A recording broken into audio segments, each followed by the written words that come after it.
Ang tanong nito ang tanong nitong si ate, hindi ko po kilala tong reporter na ito, pero magaling ang kanyang mga tanong. Okay? Sana lang, ha? Yung mga media dyan, ganito magtanong. Hindi yung pag nagtanong kayo, parang hinihimod nyo puwet na itong si Claire. Kaya nagmumukhang walang kwenta yung mga tanungan ng mga ibang media dyan, ng mga ibang reporters dyan. Sangayon ba kayo sa akin? Yung ibang mainstream media dyan, parang nabayaran. Parang lang naman. Dahil sip-sip, himod po eh. Pasensya na po Pero yun ang totoo. Kasi yung mga tanungan, parang talagang ididiretso lang sa Duterte. Ganito tanong, meron ba kayong ebidensya patungkol dito sa mga vloggers na sinasabi ninyong fake news? Yan ang tanong, okay? Diretso. Actually po, bago po tayo magbintang, alam naman natin, we have to presume them innocent until proven guilty. Ayan, lumulusot na si Ateng. Sige. Pero tatandaan natin, that is very important, ha? An accused is innocent or a person is innocent until proven guilty. Hanggat hindi hinuhusgahan ng korte. Korte po hindi hinuhusgahan ni BBM, hindi hinuhusgahan ng Tricom, hindi hinuhusgahan ni Suarez, hindi hinuhusgahan ni Badguano, hindi hinuhusgahan ni Barbers, hindi hinuhusgahan ni Tambaluslos. Korte. Until proven guilty, lahat ng mga pinagsasabi ng mga buhaya na yan, walang katotohanan. Intindes? Okay, diretso. Tama, sige. Hanggang dyan, sige, nagpapalusot ka, pasok! So, ang bawat isa po, kumbaga, i-verify muna po yan bago sa ating sabihin, ay, parte ka ng troll army. Ayan, importante yan dapat i-define nila. Ano ba ibig sabihin nyo ng troll army? Pag nagsasabi ng totoong baon ni Marcos, troll army ba? Kailangan i-identify natin yan. No? Pero para sa akin, i-regulate mo ang vloggers, mali po yan. No? But anyway, tuloy natin, kailangan i-identify nila yung mga troll army. Sino-sino yan? Kasi wala pa po tayong batas patungkol sa sinasabing troll army. Ito lang ay mere description kung paano yung kanilang ginagawa. So far po wala pa kayong na-verify na masabi na ito talaga ay nagpapakalat ng fake news. Troll army po itong mga ito. Ngayon, ang ganda ng follow-up question. So sa madaling salita, wala pa kayo na-verify. Puro lang kayo salita na si mga ganito, mga vloggers, mga Duterte vloggers, yung mga vloggers dyan nagpapakalat ng fake news. Di ba? Wala pa kayo na-verify, Ateng. Kasi alam mo kung bakit nakakaasar? Halatang halata, etong team rugby, etong mga sip-sip kay Marcos, lahat dyan patungo.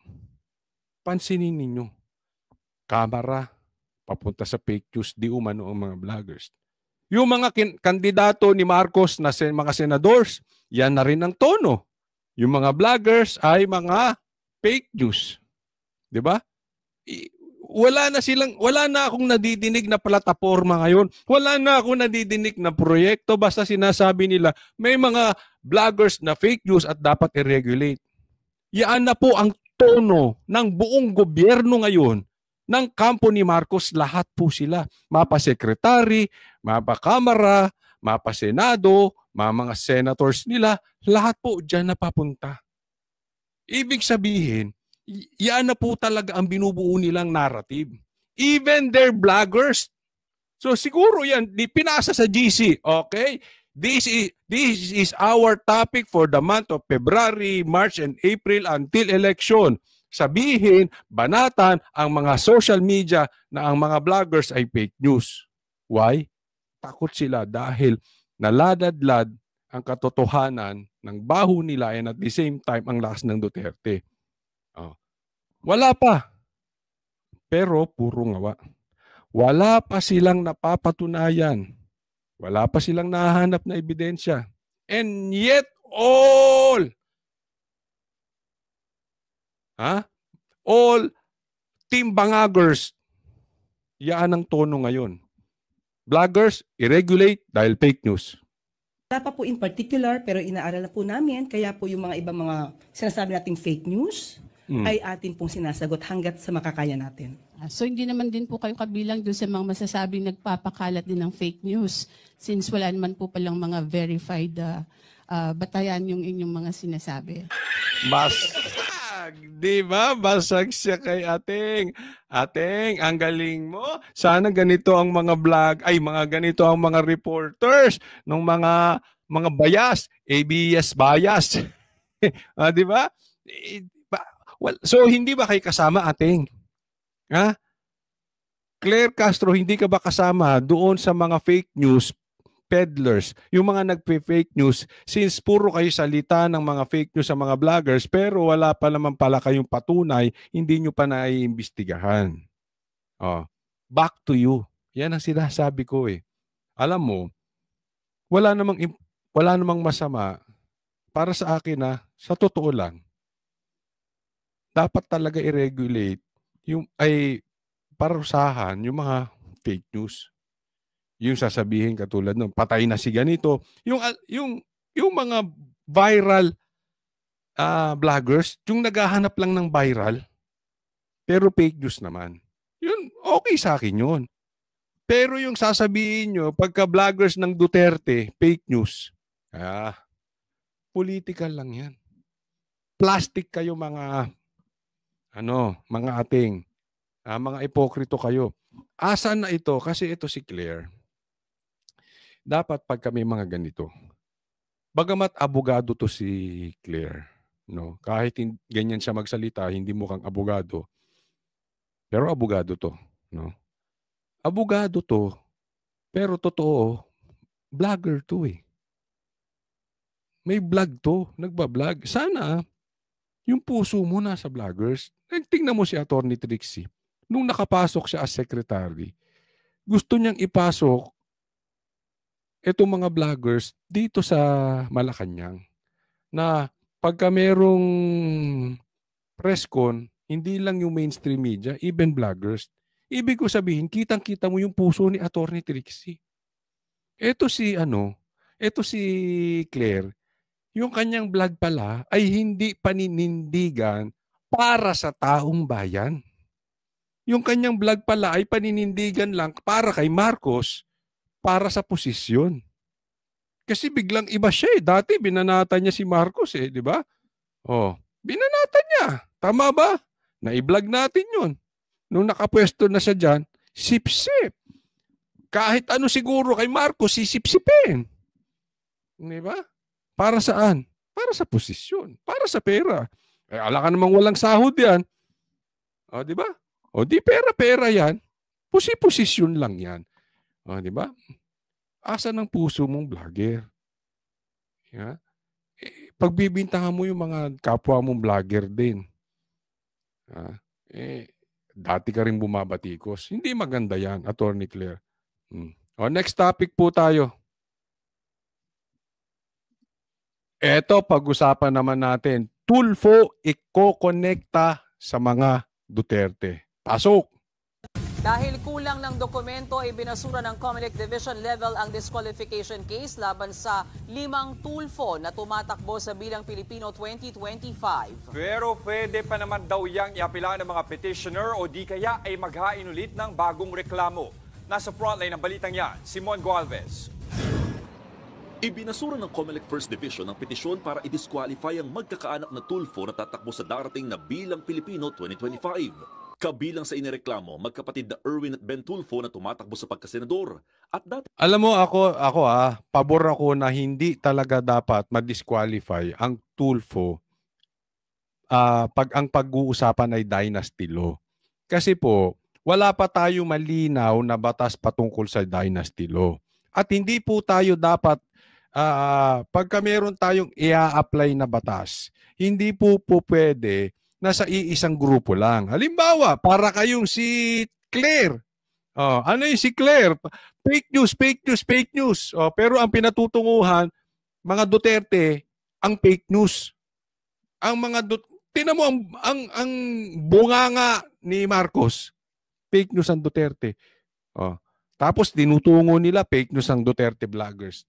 Hindi po pwedeng ganoon. Pag fake news. Whether Duterte vloggers or mangga vloggers or bangag vloggers, di ba? Ang dami nilang vlogger dyan, puro nga fake news eh. Di ba? Tanungin ko kayo, Halos araw-araw binabanatan nila ang Team Suka. Ito mga senatoriables natin ng PDP, binabanatan nila yan ng mga Ensenada vloggers, di ba? Ng mga bangag vloggers. Iyakin ba yung mga senator natin? Hindi, di ba? Hindi sila reklamo na, kayo fake news. Hindi naman sila iyakin di ba? Ang ngawa lang naman ng ngawa, yung team bangag. Di ba? Yung team rugby. Oh. Dapat, pag bawal sa isa, bawal sa lahat. Hindi po pwedeng namimili. Kaya, para sa akin, tama lang na etong sila Tulfo ay hindi ma-disqualify sa dynasty law. Bakit? Ilan ba ang Bilyar? Ilan ba ang Marcos na nakaposisyon? Di ba? Ang dami dyan na talagang meron nga nasa kamera, asawa niya, mag-asawa, nakaposisyon congressman Di ba? Oh. Halos lahat naman, binay. Wag na tayo mag-anuhan dito. Wag tayo magplastikan. Hindi po pwede na i-apply lang natin sa isang grupo o sa isang pamilya. Di ba? Tourism Secretary Wanda Tulfo Teo na first nominee ng Turismo Party List. Dawit din ng mag-ina ni Senator Raffy Tulfo na sina ACT CIS Party List Representative Jocelyn Pua Tulfo at Quezon City 2nd District Representative Ralph Tulfo. Parehong re-electionist ang mag-ina.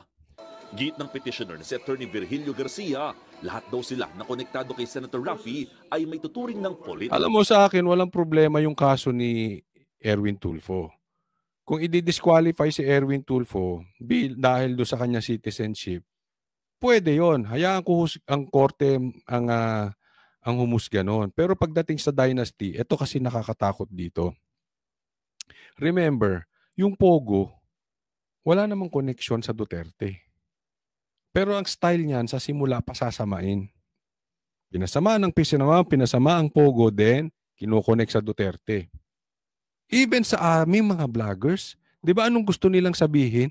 Magpapatawag sila ng vloggers dahil connected di umano ang mga vloggers na ito sa Pogo o sa mga drug lords. Grabe, no? Kami pang mga DDS vloggers connected sa drugs. Kayo nga ang takot sa drug test. Sa ngayon pa kayo sinasabi ko?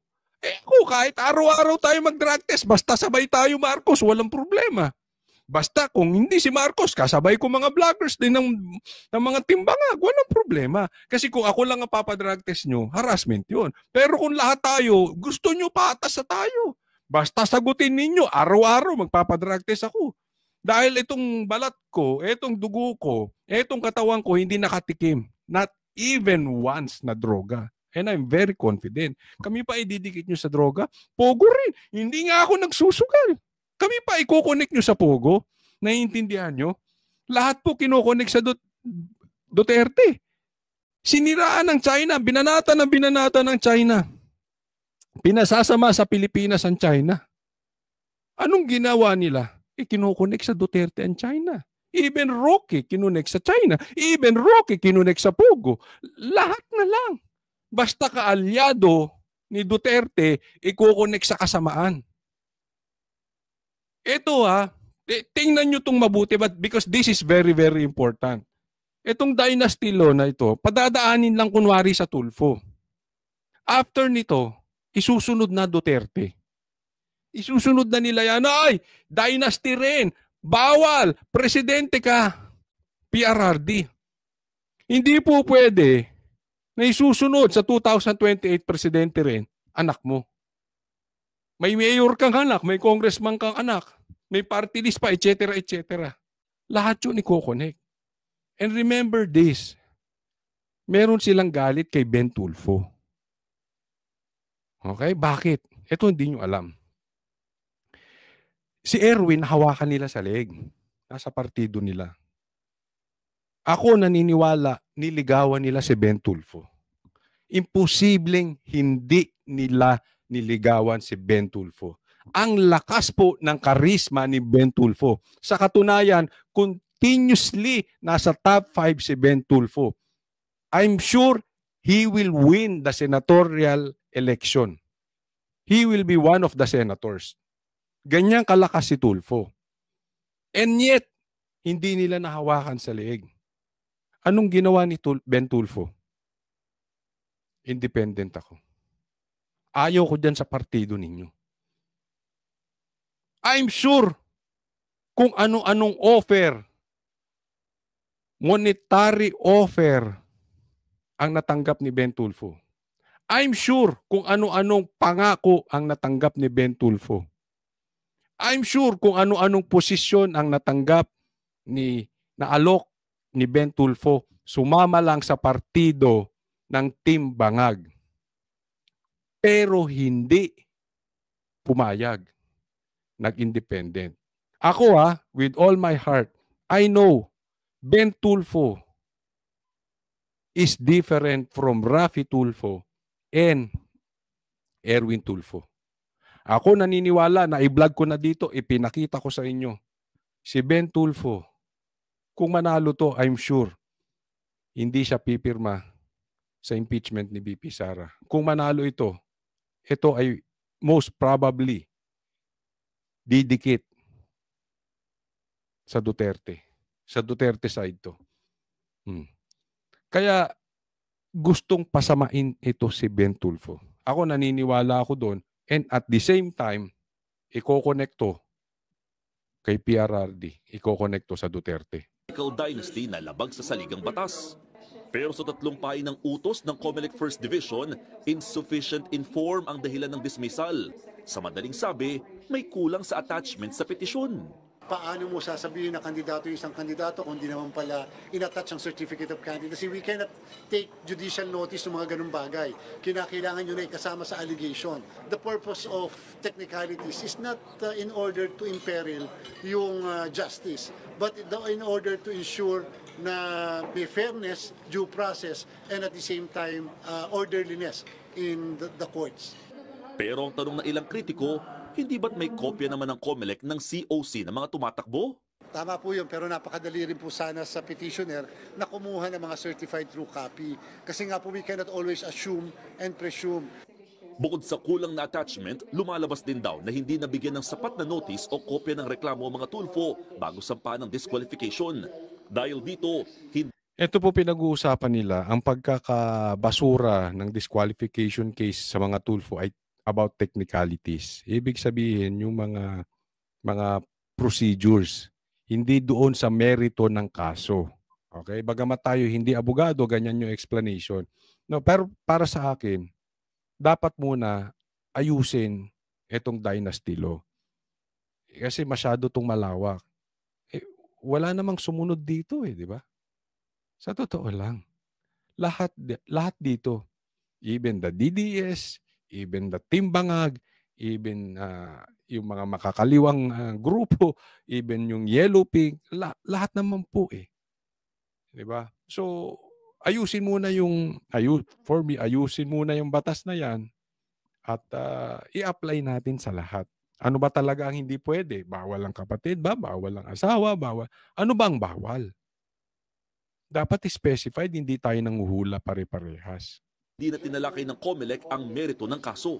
Sabi ng COMELEC, pwede pa naman daw i-apela ang na-dismiss na petisyon sa COMELEC and Bank. Pwede nga rin daw mag-file ng panibagong reklamo ng disqualification, lalo kung technicalities lang naman ang naging problema. Nagpasalamat naman si Congressman Erwin Tulfo sa pagkakadismiss sa petisyon. Ewan ko sa'yo. Basta ako, isasuggest ko ito kay Pastor Kibuloy na pag nakausap ko si Pastor Kibuloy na magkaroon ng kung siya'y mananalo, hihingin ko sa kanya na magkaroon sila ng batas patungkol dito na malinawan ang dynasty law. Kailangan po yan kasi, again, kasi ito'y para sa akin lang Pag masama ang puno, nakakainis ang dynasty law. Sa totoo lang. Di ba? Magnanakaw yung tatay, diktador yung tatay, yung anak mas lalong magnanakaw, mas lalong diktador. Pero sa isang banda, pag tiningnan mo naman, Pag mabuti yung tatay, maraming nagawa, sinugpo ang drugs, sinugpo ang corruption, sinugpo ang mga makakaliwa at rebelde. Gusto mo naman yung anak. Bakit? Siguradong susugpuin lalo ang droga. Susugpuin ang makakaliwa, ang NPA, susugpuin ang corruption. Ganun ganun talaga. So magkaroon ng batas siguro pagka talagang pangit ang performance ng tatay, hindi na pwedeng tumakbo yung mga kapamilya. I don't know. Hindi naman ako mambabatas. Yung sa akin lang, kasi ito ay pwedeng may pros and cons po ito. Doon, anya, patunay ito ng integridad Oh, wag na to si Erwin. Ako to si Erwin.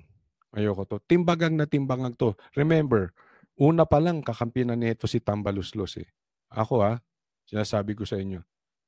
Erwin, ayoko.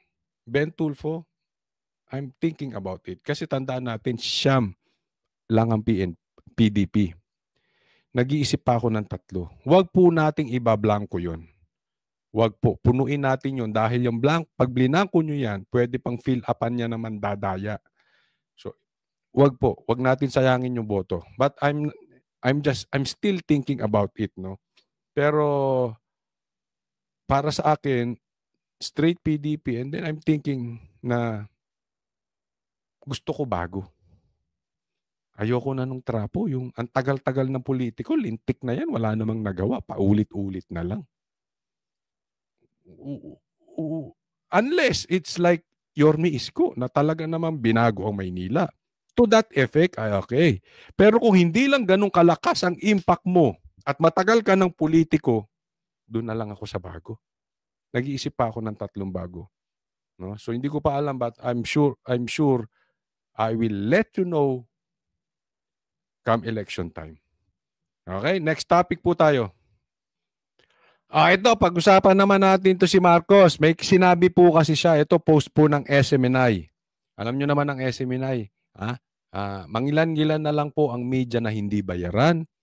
Mainstream media, I'm talking about mainstream media. Mangilan-gilan na lang ang mainstream media na hindi takot kumontra sa mga sabog. Okay, eto po, Marcos, sinuntok ang sarili. Sabog kaya, walang tulog. So, diretsuhan po ang SMNI. Ito ang sabi ng SMNI at sinabi ito ni Bongbong Marcos nyo. Huwag tayong nakikinig ng mga puro dada ng dada. Dapat ay ang hinahalal natin ay puro gawa. Pambira ka, Marcos. Sinuntok mo sarili mo. Sinuntok mo na naman. Kaya may black eye ka. Tingnan mo to. Hindi nyo ba napapansin? Hindi ko alam kung ako lang. Pero talagang parang hindi na natutulog si Marcos. Sa bagay, sinabi niya wala siyang tulog. Ang tanong ko, Marcos, bangag ka ba? I mean, sabog ka ba, Marcos? Bakit wala kang tulog? Hindi ako nagsabi niyan, ikaw mismo. Tapos may black eye ka. Sinuntok mo siguro sarili mo kasi ito pinaparinggan mo sarili mo. Sino ba yung puro dada na walang gawa? Anong nagawa? Meron ka na bang natapos? Eto mga train natin, mga MRT natin, yung mga infrastructure natin, yung mga tulay-tulay. May natapos ka na ba? Yung flood control mo nga gumuho, ang daming patay nung bumaha. Di ba? Sinong puro dada? Asan yung 20 pesos mong bigas? Asan yung pagmura ng presyo ng bigas? Di ba? Nagtandem pa kayo magpinsan si Romualdez. Ano sabi nyo? Yung mga hoarders, bilang na oras ninyo yung mga smugglers. Ni isa walang naimbestigahan. Panayang imbestiga ng kamera. Walang naimbestigahan. Sinabi mo, bilang na oras ninyo. Your days are numbered. Sinabi nyo magpinsan. Wala naman. Wala. Saan ang inimbestigahan? Sa Senado, sa Kongreso, sa lower house? Wala. Sinong puro dada?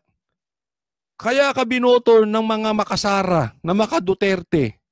Kahit ayaw nila sa'yo, Marcos. Kaya ka binoto dahil ano sasabihin mo? Continuity. continuity, itutuloy mo yung mga naiwang proyekto ni PRRD dahil tapos ng kanyang termino. Nasugbo mo ba ang mga adik? Palala ng palala ang drugs at di umano may balita, pamura ng pamura ang droga. Ang kapayapaan, ang violence po sa Pilipinas, grabe na. Tumataas po ang krimen. Ha? I-google ninyo. Isa po sa top ang Pilipinas sa krimen. Sinong puro dada? Marcos, sinuntok mo na naman ang sarili mo. Paipansin ninyo ha, yung mga pictures niya, may mga black eyes siya. Di ba? Pati nga si Lisa may black eye. Ano ba yun? Nagsuntukan kayo? Hindi. Ewan ko ha. Tingnan nyo yung mukha nitong mga to. Sunog na sunog. I have nothing against sa mga maiitim. Maiitim din naman ako. Hindi naman tayo mistiso, no? Pero alam mo yung ano di ba? Alam mo yung walang tulog. Alam mo yung... Anyway, galing mismo sa kanya, wala siyang tulog. Hindi natin alam kung sabog siya or bakit siya walang tulog. Pero ito sa sinasabi niyang ito, talagang wala na siya sa wisyo. Hindi ko alam kung high itong mama na ito. Ito ang problema kay Marcos. Ang hilig niya magsalita nang babalik sa kanya. Kaya ang taong bayan walang tiwala sa tao na ito. Ilan na po ang binitawan nito, wala namang nangyayari. Even yung EDCA, sinabi niya, hindi niya papapasukin. Ang daming kapalpakan nito. Ang dami po, yung sa KOJC, walang pumasok na baril. Di ba? Sino puro dada? Wala nga kayong natatapos Asaan na yung nahuli ninyong record-breaking na droga, yung drug hole na yan? Asan na? Wala. Asan na yung driver? Wala. Sige nga Marcos, ano yung lehitimo na nagawa mo para hindi gutom ang mga Pilipino? Yung lehitimong infrastructure natin na makakatulong sa negosyo at sa paglago ng ekonomiya ng bansang Pilipinas, asan? Huwag mong saksakin. Huwag mong bugbugin. Huwag mong suntukin yung sarili mo, Marcos. Ang kapal ng mukha nito. Hindi ko alam talaga. Alam mo, ako talaga napapaisip ako kung talagang sabog ito Hindi, nagtatanong lang tayo, Marcos. Kasi yung di ba ang sabog, yung parang hindi mo sukat akalain magagawa niya. Ito ganito. Siya na yung walang nagagawa. Siya pa yung nagsasalita ng ganito. Hindi ko masukat akalain na nagagawa ni Marcos to sa bansang Pilipinas. Considering yung nagawa ng tatay niya, pinabalik na siya, pinalibing na nga yung tatay niya para lang magkaroon siya ng pagkakataong baguhin ang history at imahe ng Marcos. And yet, lalo pa itong mas masama sa tatay niya. Kaya naman itong next topic natin, may connection din doon. Ito, PRRD gusto nang magkaisa para makapagsilbi ang gobyerno sa taong bayan. Ito yung sinabi ni Mayor Baste. Okay, sabi niya, unique talaga sa panahon ni PRRD. Makikita mo lang, ayaw niya ng gulo. Ang gusto niya, if you want to build a country, then you need to unite your people. So that's why kahit yung tingin ng iba, hindi dapat ipalibing yung si Marcos Sr., gipalibing niya pa para matapos ng lahat so that we can move forward and build a nation. Ang galing nung isa to sa mga nagustuhan kong sinabi ni Mayor Baste. Isipin mo, kahit si PRRD sinabi niya, huwag niyong i-impeach si VP Lenny. Gusto niya ng pagkakaisa so that we can move forward.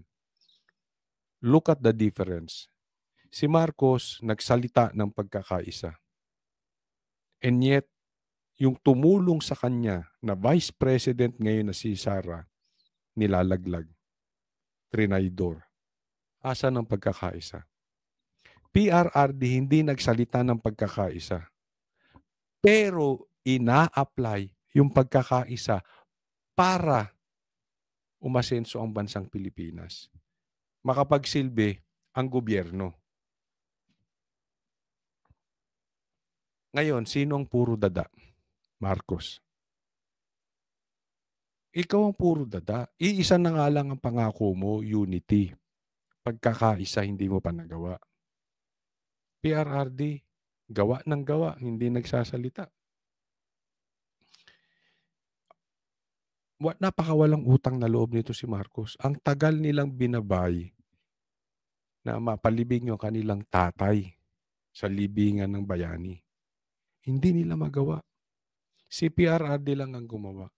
Tapos ginaganyan nyo pa yung anak ni PRRD.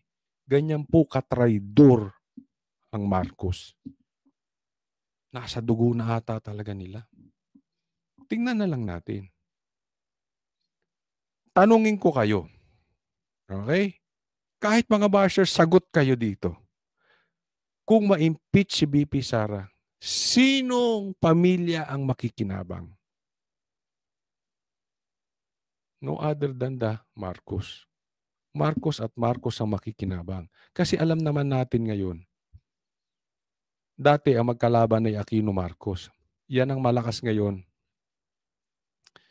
sa gobyerno. Dati sa gobyerno. Ngayon, hindi na po. Wala nang Aquino. Even Bam Aquino will not even win the senatorial election. Maniwala kayo sa akin. Wala na ang Dilaw. Kulelat na yung mga yan. Even Lenny, hindi na makakabalik yan. No? Malabo maging presidente yan. Even sa Hontiveros, kung may pangarap maging presidente, hindi mananalong presidente yon. Siguro, kukuhanin niya lang yung campaign fund, magpapayaman na lang. Pero kung gustong manalo, malabo na po ang Dilaw. So, it's public knowledge na laos na po ang Dilaw. It's between the Marcos and the Duterte. Pag-impeach si BP Sara, yung pinakamalakas ngayon, dahil si PRRD medyo may edad na, bagamat talagang malakas si PRRD, pag naalis si Sara, ang makikinabang talaga dyan, Marcos. Tandaan nyo to. Pag na-impeach si BP Sara, which I doubt, pero for discussion purposes, pag na-impeach si BP Sara, asahan ninyo, the next president will be Tambaluslos. They will do everything para manalo si Tambaluslos. Ewan ko sa inyo. Kung type nyo si Tambaluslos. Ako, hindi. Kung gusto nyong presidente yan sa 2028, kahit mahina yan ngayon at pag wala si Sara, gagawa na nila ng paraan maging presidente yan si Tambaluslos. Anong laban natin? Wala na. Tapos na ang bansang Pilipinas. Kaya para sa akin, ang panlaban lang dyan, vote straight PDP. Pag pumasok lahat ng PDP, tapos na po ang impeachment. Kahit anong ngawa nilang gawin dyan. Kasi ang kailangan po nila dyan is 2/3 or 16. Hindi na sila makakakuha ng 16 kasi siyam na po yung PDP. Kaya that's why it is very important na go straight PDP po tayo. Not 8, not 7, but straight. We need 9. We need all of them. Kung ayaw ninyo maging presidente si Martin Romualdez, that is very, very important. Alam mo yung ginagawa, ito kasi ang wala si Marcos, lalo na sa geopolitics, wala siyang alam eh. Binagbibintangan si PRRD about China, pro-China, hindi po. Even Trump, nakikipagkaibigan sa China, sa Russia. Bakit? It will help their country. Di ba? Ito si Marcos, inaaway ang China. Ngayon, iiwanan pa siya ng Amerika. Ayaw ng Amerika ng EDCA. So tingnan natin ano mangyayari kay Marcos. Ang masama niyan, damay tayo. Bakit? Wala siyang alam makipag-negotiate sa ibang bansa. Baka mamaya,